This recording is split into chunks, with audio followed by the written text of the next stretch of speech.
Welcome to this explainer. Today, we are going to break down the massive, absolutely landmark strategic partnership and trade agreements recently forged between India and New Zealand. Now, if you follow international geopolitics or global economics even a little bit, you already know that the Indo-Pacific is the absolute center of gravity right now. But what actually happens when you combine the world's fastest-growing major economy with one of the most stable, highly innovative players in the Pacific? Well, you get a colossal strategic roadmap that completely redefines the future for both nations. Whether you're an investor, someone in the tech industry, or you're just fascinated by shifting global power dynamics, this is a blueprint you absolutely need to understand. So here's our agenda for today. We'll kick things off with a historic 40-year milestone, then dig into the fast-tracked trade deal, explore India as a global launchpad, look beyond trade at defense and culture, and finally map out the roadmap to 2030. All right, let's dive right into Section 1, a historic 40-year milestone, the hook. To really grasp the weight of this partnership, we have to talk about a pretty staggering number, 40 years. It has been exactly 4 decades since an Indian Prime Minister stepped foot in New Zealand. I mean, think about that for a second. The last time this happened, the modern internet literally didn't even exist. Closing a diplomatic gap of this size signals a massive, long-overdue reset in how these two nations are going to operate together. These leaders aren't just making a polite diplomatic courtesy call here. They are actively leveraging each other's unique strengths on the world stage. And there is a quote from Prime Minister Narendra Modi that just perfectly captures this entire shift. He stated, "India is not just a market. India is a launchpad for global growth." This is a huge reframing.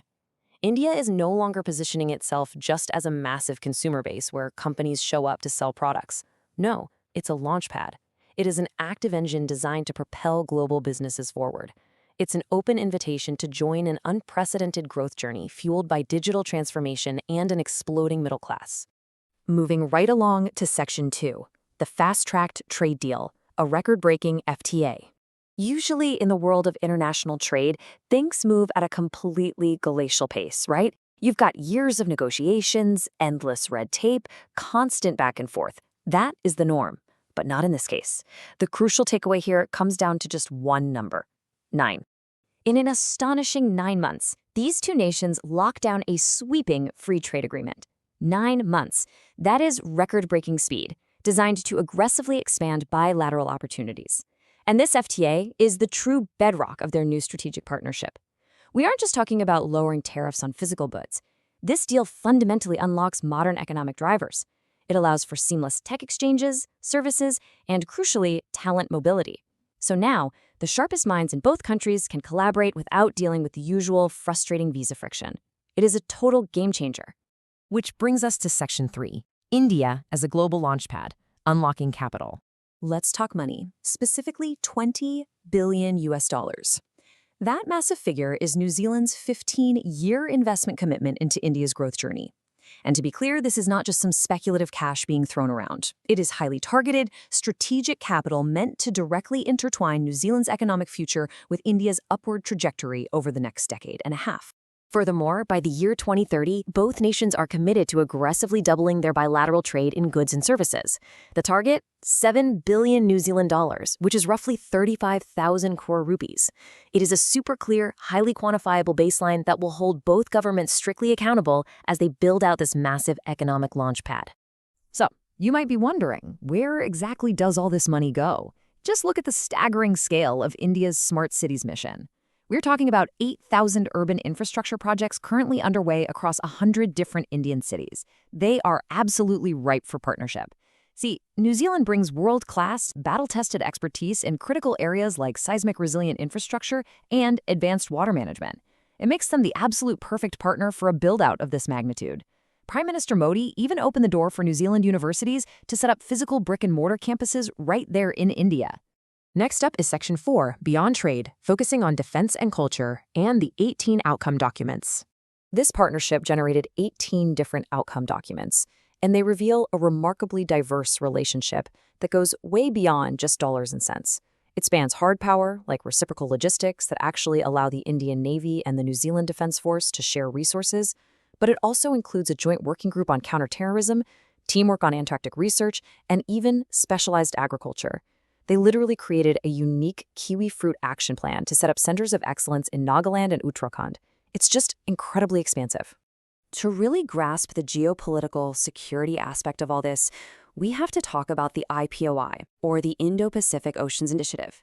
This is a massive signal.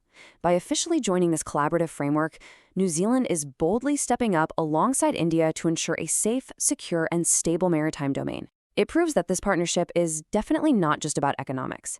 It's about shared regional security and a really deep geopolitical alignment. And beyond defense, there's actually a profound cultural symmetry at play here too.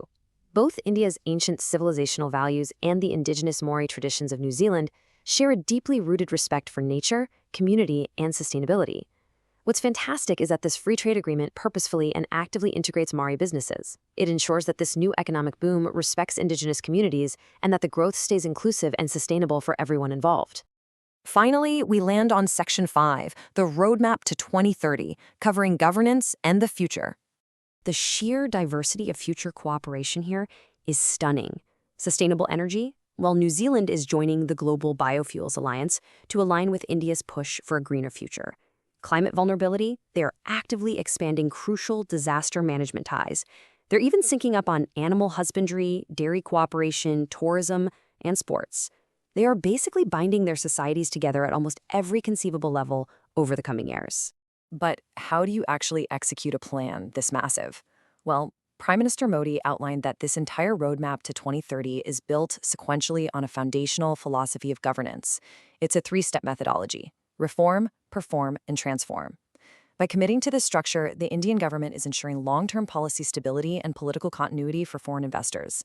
It's essentially a guarantee to New Zealand, and frankly, to the rest of the world, that the friction of doing business is being actively stripped away, making that global launchpad a true reality.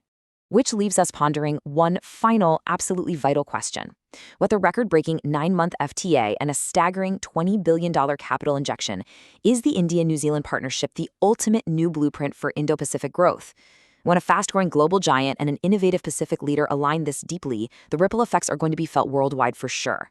Thank you so much for joining me for this explainer. Keep your eyes on this launchpad because it is officially cleared for liftoff.